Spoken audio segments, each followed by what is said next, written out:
子になってしまえばきっとこの夏は充実するのもっともう戻れなくたって忘れ。Hello，大家好，这里是拜托了毛线的教程。这一期视频我们学习这个冰条线编织的束口绳小包包。视频里的这些所有的造型主体编织都是一模一样的。我们看这一期视频，把主体做好之后，再看不同的期数做不同的装饰。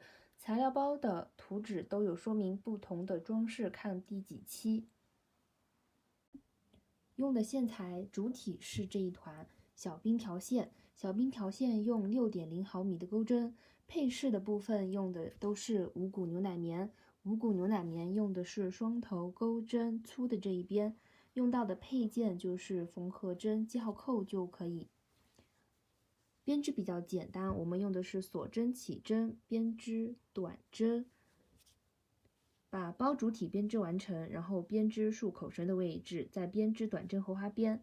完成之后编织2个抽绳，2个抽绳的球，然后可以编织一个斜挎背带，里面是这个样子的，容量装手机完全没问题的。配饰的部分用的都是五谷牛奶棉，那编织过程中遇到线头是很正常的。我们直接快进到视频的最后面2分钟，学习藏线头就可以了。那现在拿出主体的这一团线材和钩针，跟着视频开始编织主体。取出主体颜色的线团，因为录视频的话，我用这个橙色的毛线看得比较清楚，我就用这个演示。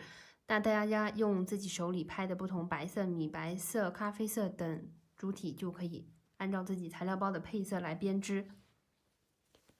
这个线材在里面的一根和最外面的一根，因为要绕在机器上把这个线成团，所以在外面的这一根就会有一些疙瘩，直接剪掉就可以。就是包包的主体实际上只用100克左右，但是这一团线的话是有160克左右。所以浪费一点也没关系，但是也不要浪费太多。还有就是之后手编织的特别松，也会比较费线。但是如果遇到线材有污渍，或者是这个线材有小疙瘩的话，就直接剪掉就行。还有这个线团，我们看一下，有的地方就是像这样子。这个也不影响我们编织，这个也是机器在绕线成团的时候造成的。反正编织出来都是毛茸茸的，不影响的。好，我们就外面拿一根线，或者是从线团的中间，直接抽一小坨出来，然后找到线头就行。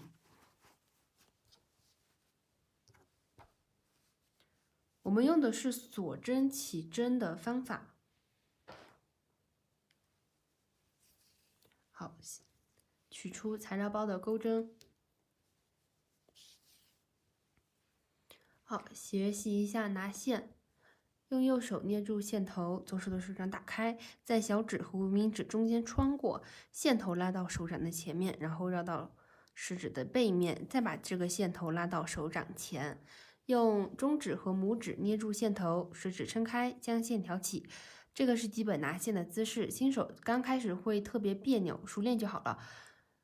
一定要把这个部分绷直，钩针来回在这个地方活动，完成编织。那握钩针的话，就和握笔差不多，拇指和食指握住针柄，中指轻放到针头处，这样就可以。好，先留一点线头。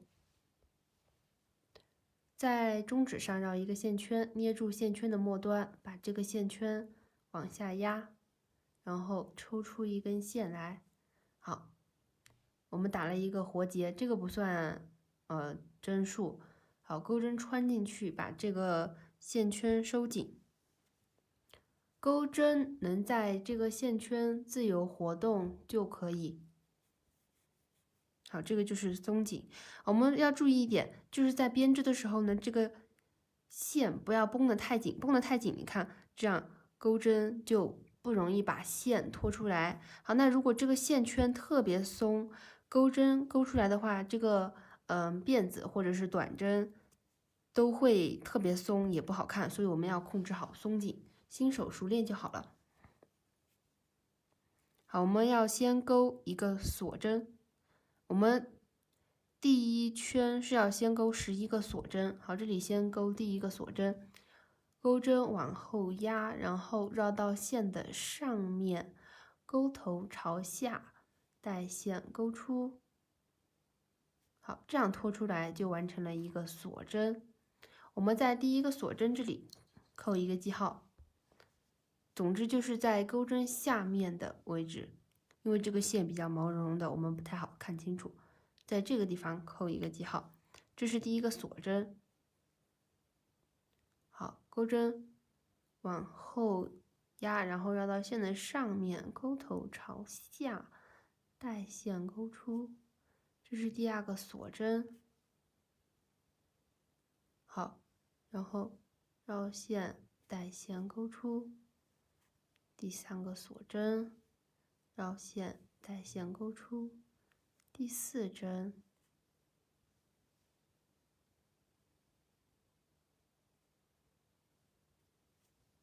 好，第5针，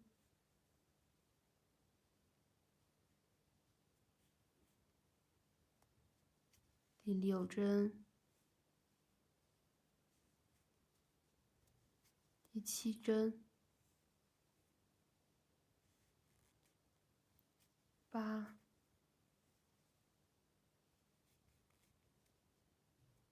9、10。好，我们在第10针的位置也卡一个记号，就是你看能拉长的这个线圈不算针数，在能拉长的这个线圈的下面，这里钩针从中间穿过，卡一个记号。好，然后再钩一个锁针，那这个也就是第11个锁针。我们是要编织11个锁针，在倒数第2针编织短针。那刚刚做记号的第10个锁针，也就是倒数第2针。好，这里是第1针，这里是第2针，我们直接穿到做记号这里倒数第2针。你看，这样我们编织好的一个锁针就是像一个 V 的字母，只是这个线毛茸茸的不太好看清楚，我们慢慢钩。好，钩针直接穿进去，穿进去，带线钩出，钩针上2个线圈，这2个线圈带，然后这2个线圈这样绕线，然后一次性钩完这2个线圈，这个就是短针。我们钩这个包包的主体都是短针，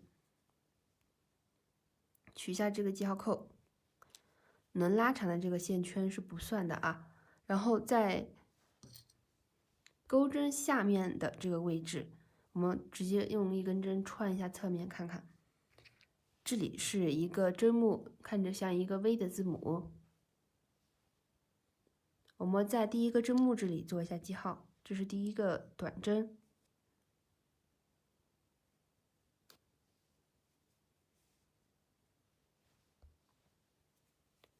好，然后接下来就是一针对应一针编织短针，在这个锁针的链条可以看得到，就是这样是一个 V 的字母，我们在这样的半边穿进去，穿半边。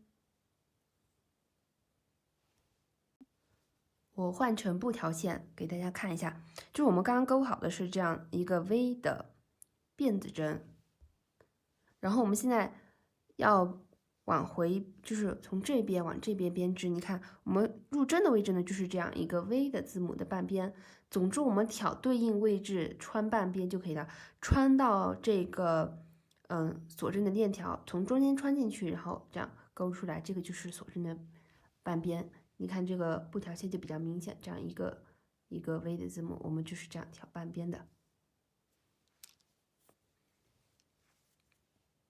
就第一圈难一点，后面就很简单了。我们耐心一点，慢慢做。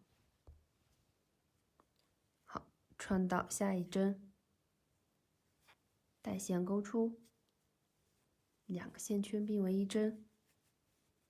好，穿到下一针，带线勾出2个线圈并为一针。好，这里勾了3个短针了，1、2、3。好，注意数针数。然后你看，就挨着这个短针，就挨着这个针目的下一针，钩针直接穿进去，然后2个线圈一次性勾过。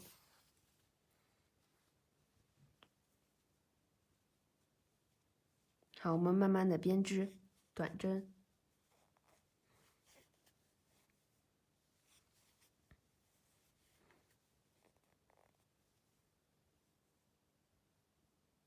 看这里就能看得清楚，这样一个 V 的字母。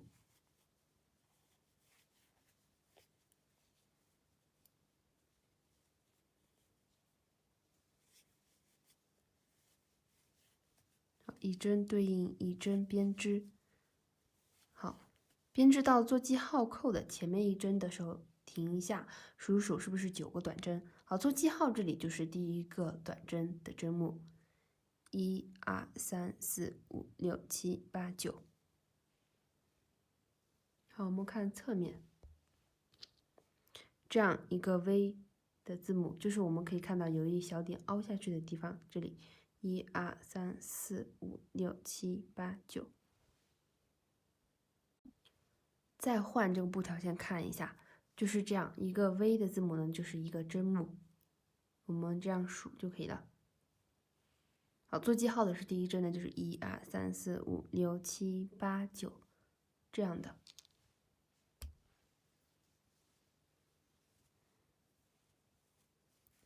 好，我们在做记号的最后一针，最后一针里面要勾出3针短针。好，这里一定要核对，一定是9个短针，针数不要错了。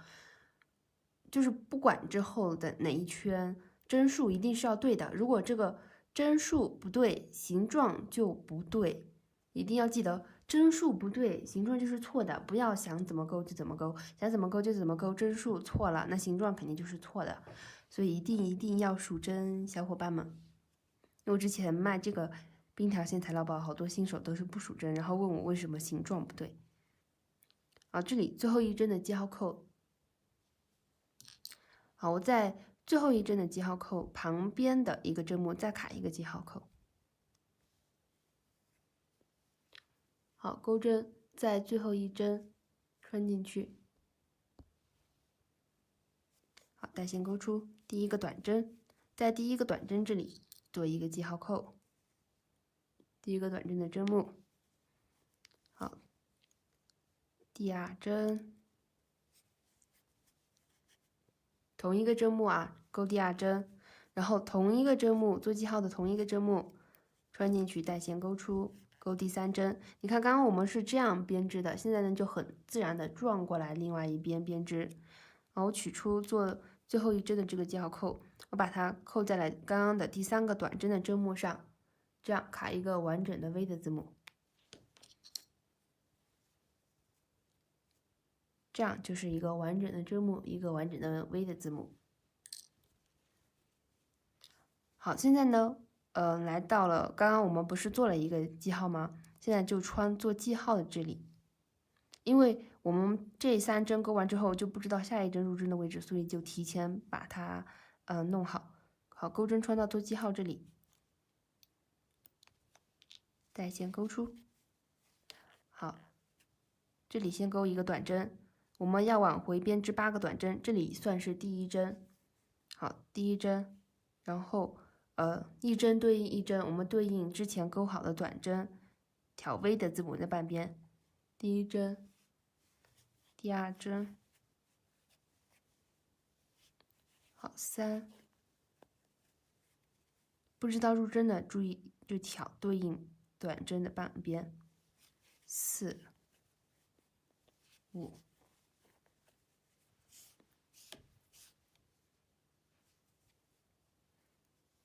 6、7、8，好，8个短针完成，数一下。做记号的这个不算，从做记号的下一针1、2、3、4、5、6、7、8，好，针数是对的。然后在最后一针的位置勾一个加针，好，最后一针的位置钩一个加针，也就是说我需要在这一个针目里钩出2针短针，就是一个加针。一个针目里钩出2针短针来，就是一次加针。好，钩针穿进去，第一针短针做一下记号，这里第一针短针做一下记号，因为这里是加针的区域。然后穿到同一个位置里，穿进去，再线钩出。好，完成了一次加针。这里我们要着重记忆一下，最后一针和第一针编织完成，最后一针也做一个记号。好，这里是最后一针的记号扣，然后这里是第一针的记号扣。最后一针跟第一针先钩引拔针连接，好，穿到第一针的位置，穿进去，带线钩出。这是第一个线圈，这是第二个线圈，第二个线圈从第一个线圈的下面拖出来，这是一次引拔针，接着钩一个锁针作为短针的起立针。好，接着穿到做记号的第一针的位置，穿进去，带线钩出，2个线圈并为一针。我们在做记号的第一针完成了引拔针、起立针和下一圈的第一个短针。我们一定要记得这个规律，之后的每一圈，第一针和最后一针编织完成都是引拔针、起立针和下一圈的第一个短针，所以第一针和最后一针的记号扣一定要做好。好，在第一针卡一个记号扣。现在来到第二圈，第二圈先编织一个加针。好，在第一个针目编织一个加针，就是同一个针目里钩出2针来为一次加针，接着8针短针。好，接着我们现在这里钩的这个针目就是这样 V 的字母，一个完整的 V 的字母。这样，我们钩针是这样钩一个完整的 V 的字母的啊，就是直接完整的钩一个针目，这里就很好入针了。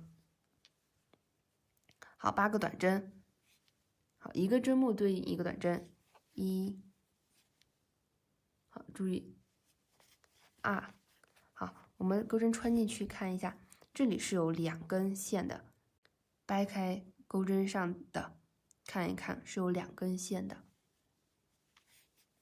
好，带线钩出，3、4、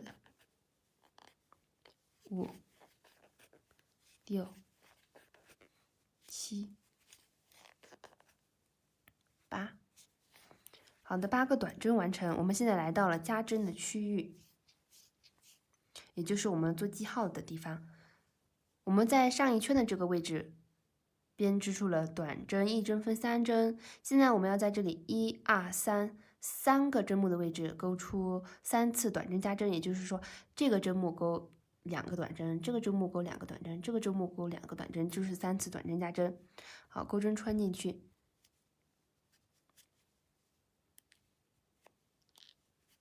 好，钩出一个短针，同一个针目里穿进去，钩出第2个短针。我们在刚刚第一个短针的位置做一下记号。好，一个针目里钩出2针短针为一次短针加针，然后穿到下一针，钩出一个短针，同一个针目里钩出第2针短针，然后穿到下一针。好，一个针目里一次短针，同一个针目里第2针短针。好，那么这里就完成了3次短针加针，分别在3个针目里加，一个针目里钩出2针。那转角的位置呢，也就是有6针短针。我们最后一个加针的这里要做一下记号，然后再接着钩8针短针。你看这里很自然的就转过来了，然后再钩8针短针。1、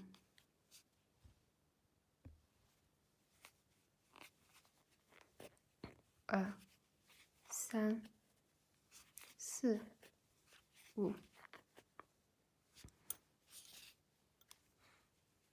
6、7、8。好，8针短针完成，来到做记号的加针区域。我们要在最后这2针的位置分别钩出2次短针加针。好，这个针目钩2针短针，这个针目钩2针短针就可以。好，取下记号，先钩一个短针出来，好，然后做一下记号。好，同一个针目里再钩第二针短针，那就是一个针目里钩出2针短针为一次短针加针，接着在最后一针的位置钩出2针短针。好，第一针钩好了，然后同一个针目第二针，最后一针做一下记号。好，接着万年不变的，因为我们用的是引拔圈钩，引拔针、起立针和下一圈的第一个短针，最后一针跟第一针先钩引拔针连接，再钩一个锁针，作为短针的起立针，穿到做记号的第一针，穿进去带线钩出2个线圈，并为一针。好，第一针钩好了，我们在第一针做一下记号。那现在来到了第3圈，这样你看1、2、3，第3圈的编织规律是先钩2针，加针，先钩2针加针，这里钩好了一个短针，然后同一个针目穿进去，再钩一个短针，一次短针加针完成，然后穿到下一个针目，钩出2针短针。好，第二个针目钩出2针短针，那就完成了2次短针加针。好，可以做一下记号。这里也可以不做记号，因为下一圈就不用这样加针了。然后中间的位置是8针短针，1、2、3、4、5、6、7、8。好，8针短针完成。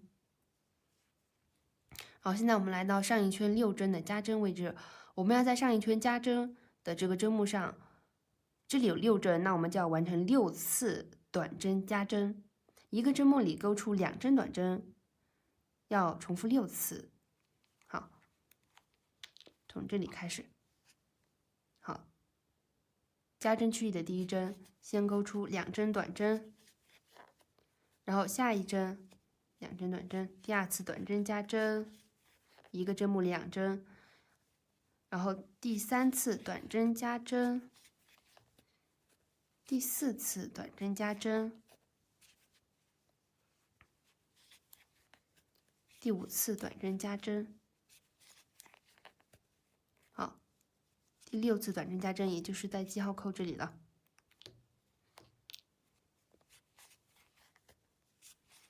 好，完成。我们在转角的地方钩了6次短针加针，然后中间还是不变的8针短针。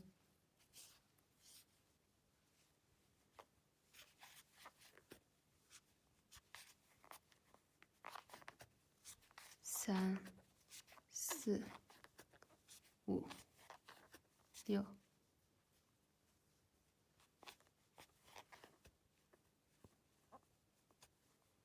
7、8。好，完成。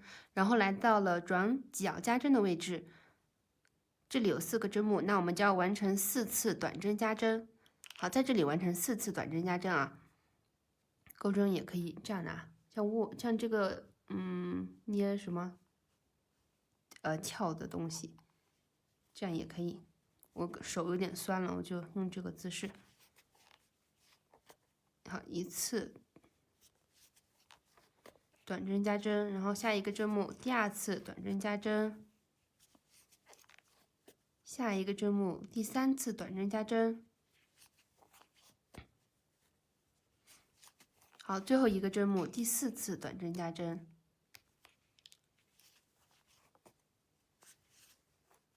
好，接下来做记号呢，就只需要做第一针和最后一针就可以了。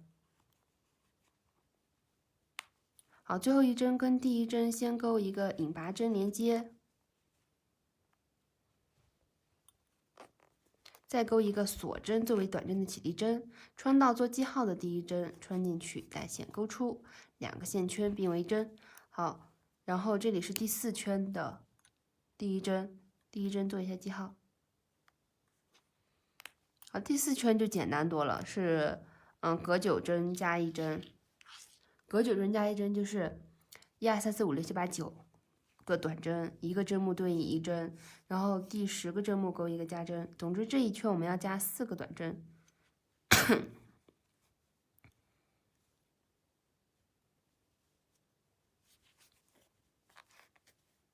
好，第一针钩好了，第2针，然后3、4，这里只需要一个针目对应一针就可以了。5、6、7、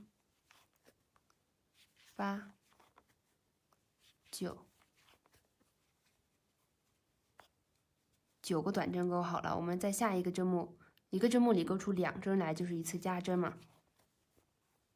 好，同一个针目钩第2针，又完成了一次加针。我这里说一下，这个翘来翘去的这个姿势只适合用这种粗线粗针。等一下，我们钩配件是用5股牛奶棉，就要用正常的针法了。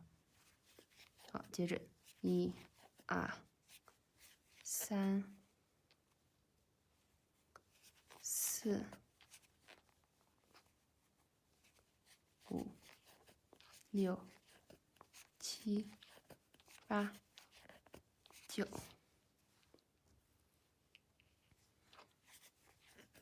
加针，下一个针目加针。好，接着，然后1、2、3、4、5、6、7、8、9， 9个短针完成。下一个针目钩一个加针，一个针目里钩出2针短针，就是一个加针。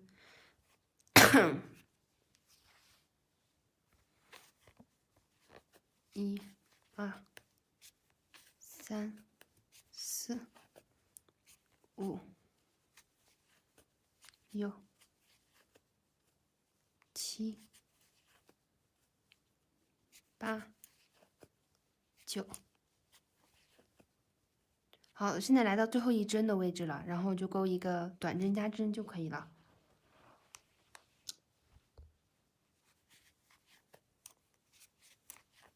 好，一个针目里钩出2针，短针加针。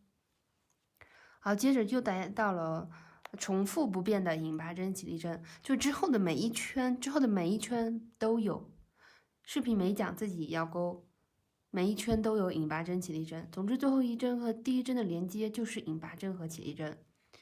好，最后一针跟第一针先钩一个引拔针连接，再钩一个起立针开始。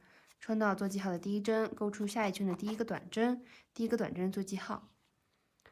好，接下来的每一圈就是44个短针。你看我这里已经钩好了第一针，我数一下这一圈，从第一针开始数一下这一圈的针目是不是44个短针？针数一定要对，针数不对，形状就不对。好，这里这个线头还没处理，拿出那个塑料缝合针，穿线头，看一下这个是背面嘛，纹理比较乱，而这个是正面，可以看到一层一层、一圈一圈的，纹理比较清楚。我们把这个线头先把这个针穿到短针跟短针中间的缝隙，你看我就这样穿到织片里。你看这一面看不到我的针，然后另外一面也看不到针，说明这个针是在缝隙里的。然后我就把这个针带着线穿过来，穿过来之后，我就把这个线头给直接剪了。好，这个就是藏线的方法了。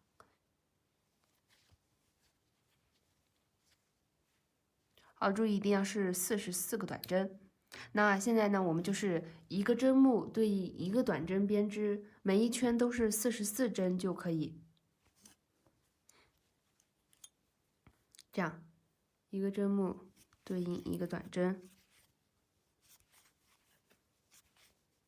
这里就没有什么加针了，就是一个针目对应一个短针。那上一圈是44个短针，这一圈呢也就是44个短针。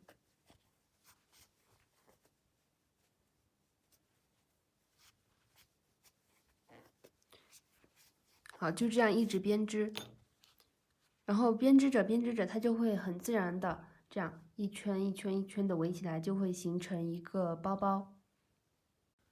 这里我换成白色的。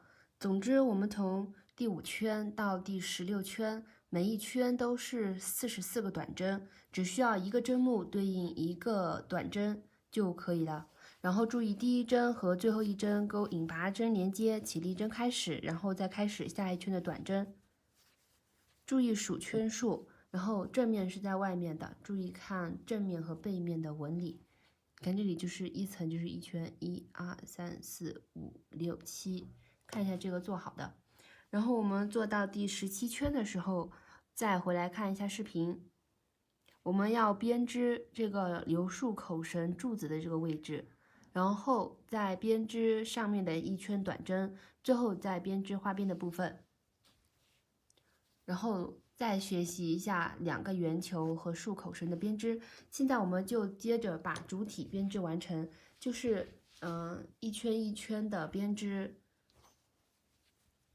然后多编织几圈之后，它就会很自然的围成一个包包。好，我们就自己完成了。编织到第17圈的时候回来看视频。就是16圈完成，到第17圈的时候看一下这个束口绳位置的编织就好。按照图纸的圈数把包包的主体完成。因为我钩的白色这个比较紧，我就多钩了1圈。大家也可以看自己手松紧的情况，钩的比较紧呢，可以加1、2圈左右。因为这个线，是有160克左右，我们主体就我个人主体做完，实际上只用了100克，所以可以稍微加一点。但是如果你钩的特别松，就不要加圈数。好，注意数，1、2、3、4、5、6、7、8、9、10、11、12、13、14、15，不是多加了1圈。好，接着呢，看图纸，我多加了1圈是第16圈，但是你没有加的话，现在是第15圈，是要钩抽绳的位置。好，最后一针跟第一针钩引拔针连接。好，接着钩3个锁针，1、2、3，在第3个锁针这里卡一个记号，然后再钩一个锁针，就是4个锁针。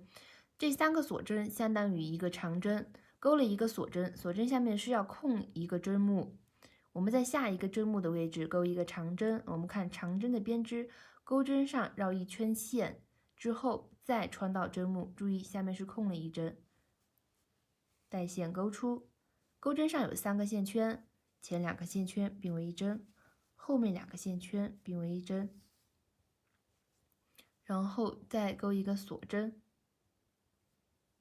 锁针下面要空一个针目，在下一个针目钩长针，钩针上先绕一圈线，穿到下一个针目，注意空一针。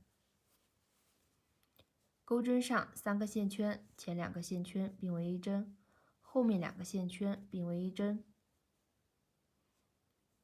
长针完成，再钩一个锁针，一个锁针的下面要空一个针目。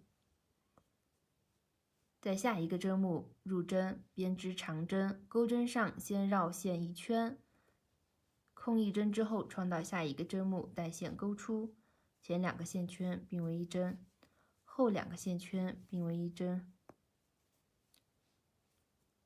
我们已经看到编织规律了，一个长针，一个锁针，锁针的下面空一针，再编织一个长针，一个锁针，锁针的下面空一针，一个长针，一个锁针，锁针的下面空一针，在下一个针目编织长针，钩针上绕线一圈，穿到下一针，带线钩出，前2个线圈并为一个，后2个线圈并为一个，之后再钩一个锁针。我们就按照这样的规律完成这一圈就可以了。好，绕线空一针，编织一个长针，一个锁针，下面空一针，一个长针，一个锁针，下面空一针，一个长针，一个锁针，下面空一针，一个长针。好，我们按照这样的规律完成这一圈的编织。编织到最后一组，一个长针完成，钩一个锁针，下面空一针，刚好来到了，就是钩了3个锁针的第3个锁针做记号，这里钩针跟做记号的第3个锁针的半边这样穿进去，钩一个引拔针，然后钩针上面钩一个锁针。锁针是短针的起立针，接着我们要在这个大孔里面钩出2个短针。短针和主体一样啊，大家记得的，不用绕线就直接钩。第一个短针完成之后做一个记号，然后就是在同一个洞里再钩一个短针。就是我们是在一个这种大洞里面钩出2针短针来的。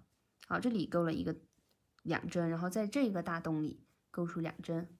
好，1针、2针，下一个大洞2针，好，第1针、第2针，下一个大洞，第1针、第2针，下一个大洞，第1针、第2针，下一个大洞。第1针，第2针，下一个大洞，第1针，第2针，总之就是一个洞里2个短针，把这一圈编织完成。钩到最后一针，跟第1针引拔针连接，然后钩一个锁针，下一圈的第1个短针。第1个短针做记号，那这一圈呢就是编织花边了。花边就是编织1个短针，然后钩3个锁针，1、2、3， 3个锁针的下面需要空1个针目，在下一个针目入针钩1个短针，然后3个锁针，3个锁针的下面需要空1个针目，在下一个针目钩1个短针，然后3个锁针，1、2、3， 3个锁针的下面空1个针目，再钩1个短针。编织规律呢就是这样的，1个短针，3个锁针，3个锁针的下面空1个针目，1个短针，3个锁针，3个锁针的下面空1个针目，1个短针，3个锁针，锁针下面空1个针目，1个短针，3个锁针，空1针，再下一针钩1个短针，就是这样的规律。编织花边就好。1、2、3，空1针，1个短针。1、2、3，空1针，1个短针。1、2、3，空1针，1个短针。1、2、3，空1针，1个短针。完成这一圈。编织到最后1个短针，3个锁针，跟做记号的第1针钩引拔针连接。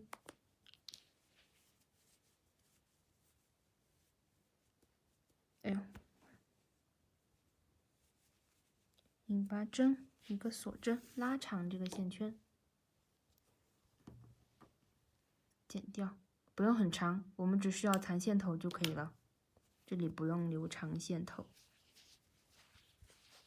然后把这个线头藏一下，拿那个塑料缝合针，只有塑料缝合针才可以穿这个。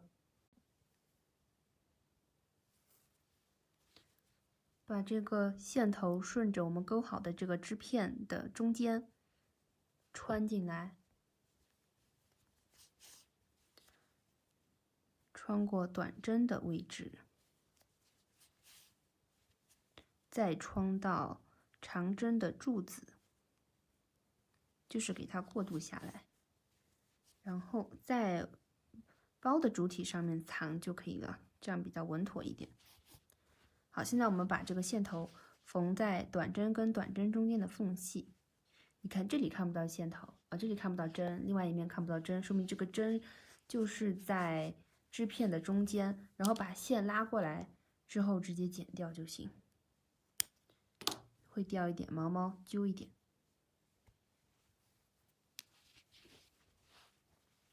好，这样就勾好了。现在我们编织这个，我们要编织这样2根抽绳，2根抽绳编织好呢，要编织2个毛线球，然后再把它组装缝合到一起。好，先编织毛线球。包的主体我们用的是锁针起针的方法，那这个毛线球用的是环形起针的方法。拿线和拿钩针的姿势不变，我们先在中指上绕一个线圈，捏住线圈交叉的位置，取下这个线圈。双头钩针要用4杠0的，就是粗的这一边就行。钩针穿到这个线圈，带线勾过来，这个不算一针，接着钩一个锁针作为短针的起立针。因为我们都会了，所以这里讲的快一点，只是起针方法不一样。好，然后钩针穿到这个大的线圈，左边的线头和左边的线圈都在钩针的上面，带线勾出2个线圈并为一针。这个就是短针，一样的，我们要在第一个短针这里做一下记号。第一圈是6个短针，这里勾好了一个。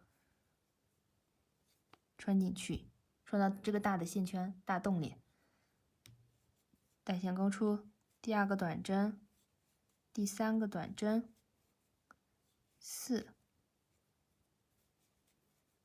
5、6，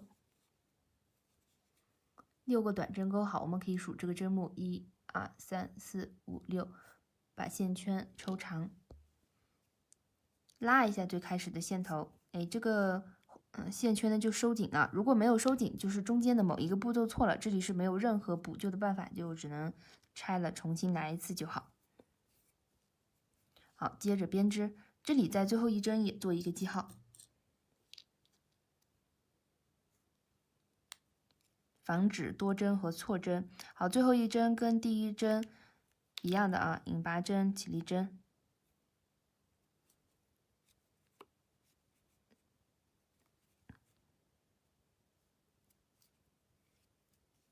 引拔针、起立针，下一圈的第1个短针。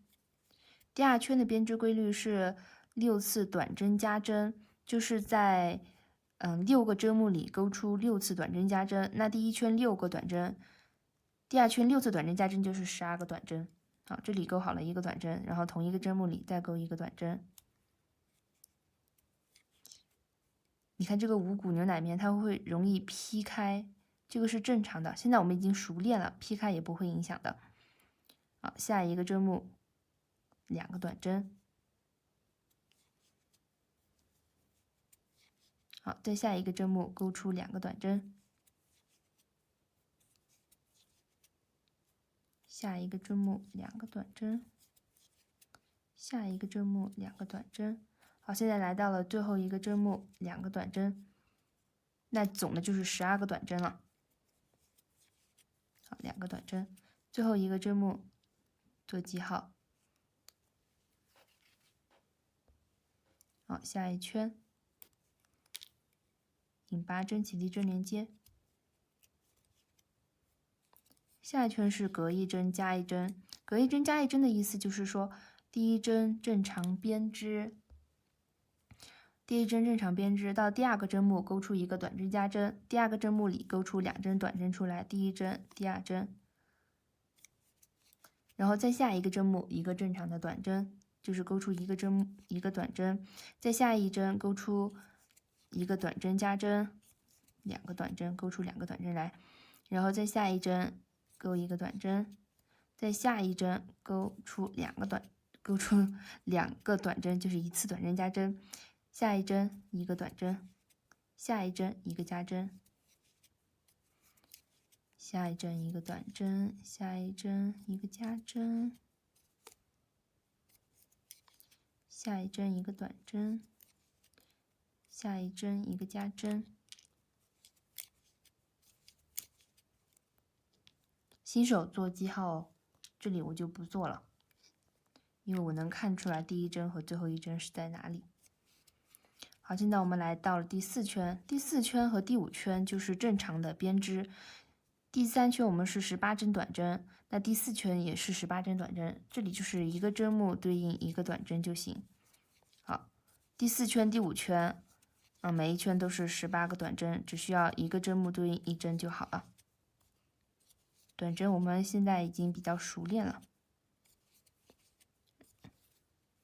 然后到第6圈的时候，学习一下短针减针是怎么编织的。到了第6圈，我先钩好了一个短针。第6圈是隔一针减一针，第一针就是正常的一个短针，然后第2针针目、第3针针目合并为一个针目，就是合并为一针。好，钩针穿到第2个针目，带线钩出，钩针上2个线圈不钩，再穿到第3个针目，带线钩出。钩针穿过了2个针目，第2个和第3个钩针上有3个线圈，3个线圈一次性拖出来，这个就是一次减针。好，下一针一个正常的短针，然后再下一针先钩半个短针，然后再钩半个短针，到下一个针目再钩半个短针，3个线圈并为一针，一次减针。好，一个正常的短针，一次短针减针，一个正常的短针，一次短针减针。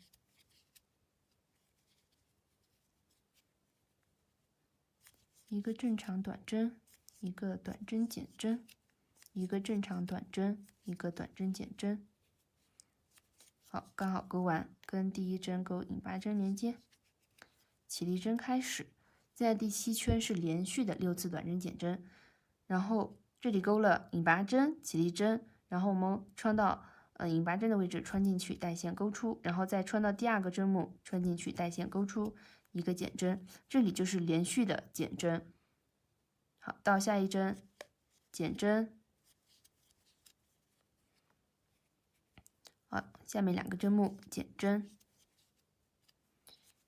下面2个针目减针。好，这里把这个线圈稍微拉长一点点，因为还留着一点空隙，我们这个时候可以填充毛线。最开始的这个线头塞进去，这个边条线我们只剪一小点就好了，大概15厘米、20厘米，把它塞进去。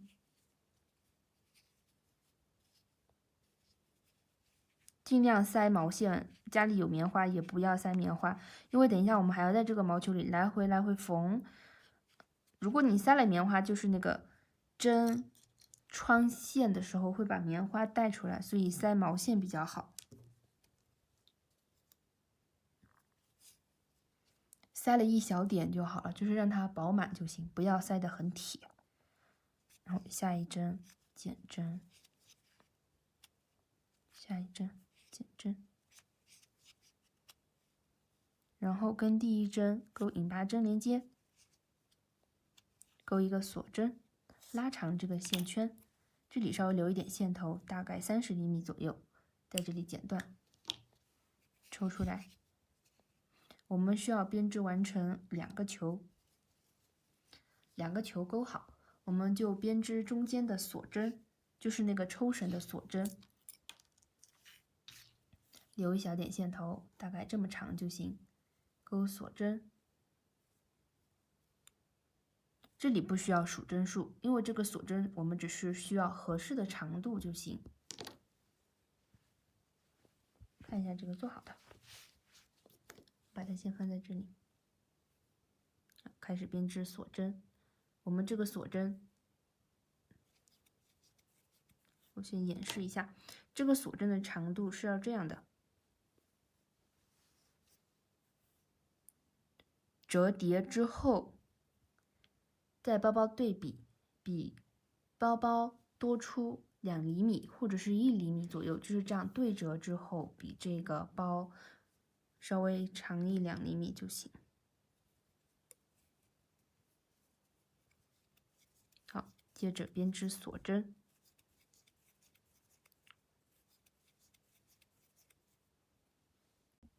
编织到合适的长度，锁针2端对齐，再对比一下这个包包，刚好合适。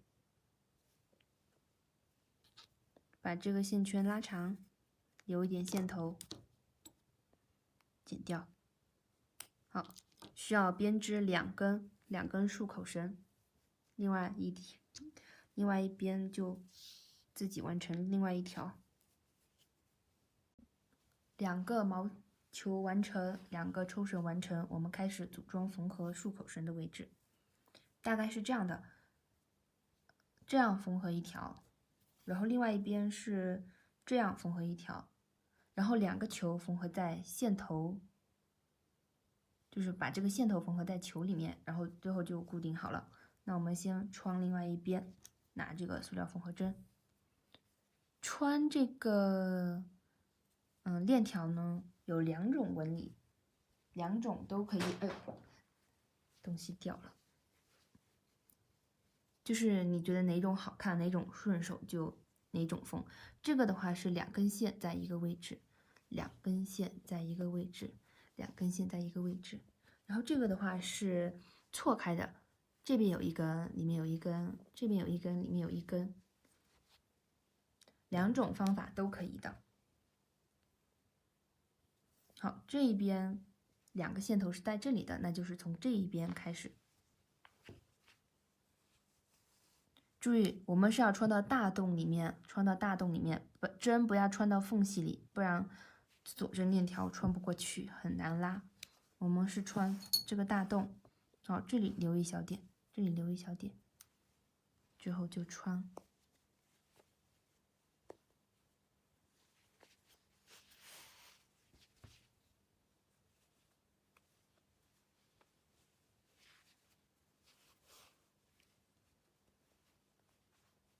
好，穿到这边刚好，线头刚好是在这儿的。我这个是提前做好的，做不同装饰，大家看不同期数就可以了。好，现在穿另外一边，这边的线头已经在这里了，现在呢是另外一边的。好，已经跟大家说了，如果你是要2边的线都在一起的话，那就是这样的。它们2根抽绳都是在同一个位置的。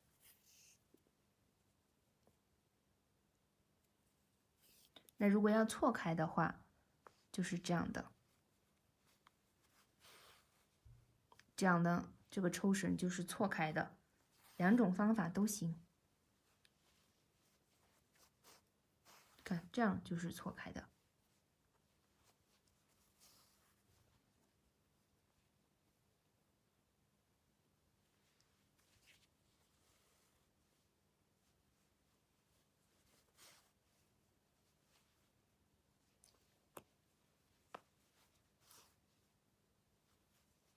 好，现在穿到另外一边，好看一下。现在呢，这边大概是有1厘米左右的多余的，这边呢也是大概有1厘米左右多余的。等一下，这多余的1厘米左右就可以塞到球里面。好，那现在把它拉起来，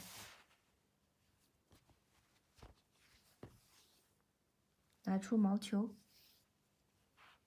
把这些线头什么的塞到这个球里，因为还有一个小口，可以用这个塑料缝合针的穿线的这一边，也可以用家里的这个剪刀，反正把它按进去就行了。注意这个毛球上的线头要留好，因为等一下是要用这根线缝合起来的。那刚刚我们是量过了，多了1厘米左右，那现在就可以把多的这1厘米左右塞进去。不要塞太多啊，就是刚好我们测量的那个。线头藏起来。好，现在拿缝合针缝，用这个铁缝合针好缝一点。铁缝合针用完要放好啊，不要弄丢了。好，我们缝合的话，一定要针穿到锁针链条的中间，这样呢才能把这个锁针的链条固定住。然后呢，再穿到毛球里，穿回去的时候呢，再穿一次锁针链条的中间，再穿到另外一边，总之，我们缝一针的时候呢，都是要通过一下这个锁针的链条，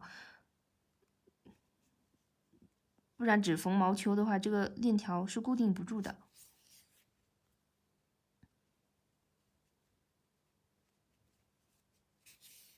好，每一针都要缝一下锁针的链条，把它牢牢的固定在毛球上。这样我们拉这个球球的时候，就连同锁针的链条一起拉了。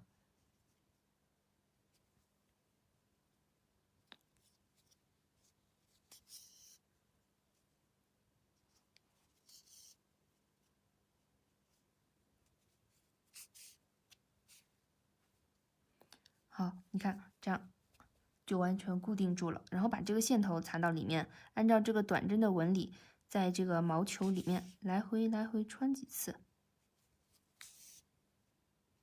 好，穿到另外一边，剪掉。那这边的毛球就缝合好了，另外一边的毛球用一样的方法把它缝合好。两边的毛球都缝合好了，把这个包拉开，看这个毛球呢，就是刚好就是在包的两侧。那我们看一下图纸，我们自己拍的是不同的装饰呢，就看不同装饰的期数。图纸都有说明是在第几期第几期。现在我们学一下这个斜挎的这个背带，就是用锁针链条编织的。因为和那个手提款的链条编织是一模一样的，我把那个视频剪过来，大家先跟着编织，然后缝合一下就可以。我们学习一下毛线编织的斜挎链条，就是用锁针起针的方法，先留一点线头用于缝合。锁针起针和这个底部的起针方法是一样的。我们这里就不需要数针数了，只需要一直编织锁针，长度大概1米左右，看自己的身高调整。总之要比实际用的长度短一些，因为这个毛线它是有弹性的，我们在用的时候会被拉长的。就这样一直编织锁针就行。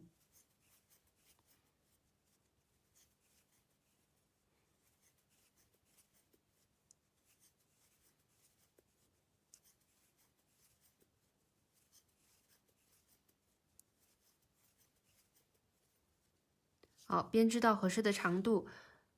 我们编织完成，注意在自己肩膀上对比一下，然后对比的时候呢，要把它拉长，能拉到最长的长度，刚好是就是这个包包是刚好合适的高度就可以了。因为这个是有弹性的，我们接着编织完成，编织到合适的长度，把线圈拉长，留一点线头后直接剪掉。好，我们缝合。取出塑料缝合针，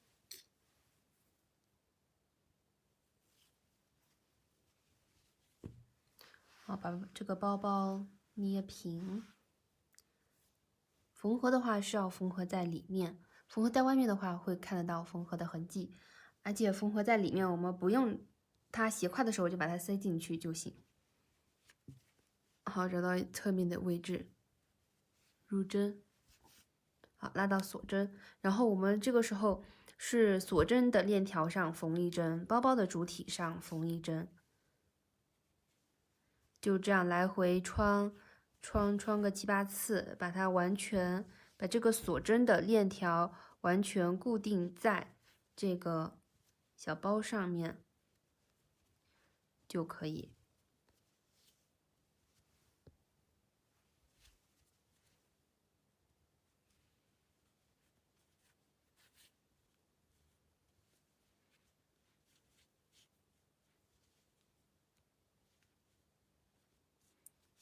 好，缠了好几次了，已经完全固定住了。然后缠一下线头，好，缠线头一样的啊，把这个线头缝到织片里面就行。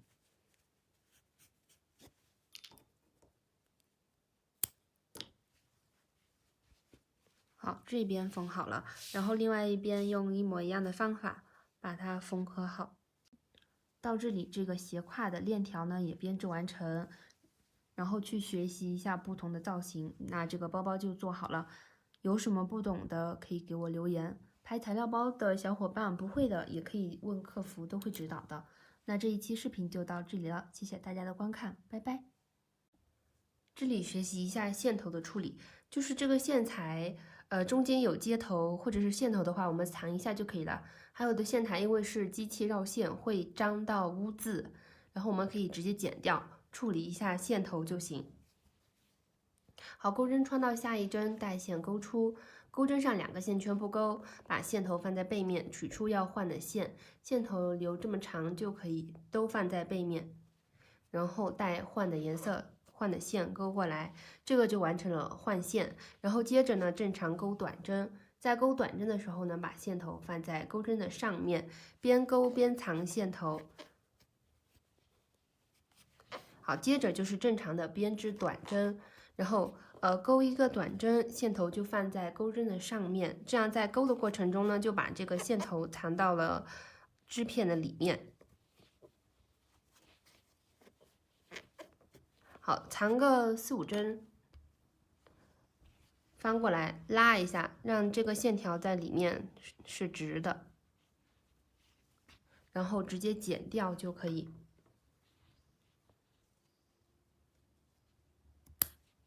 你看这个线头呢，在正面和背面藏好是看不出来的，所以我们接着正常编织就可以。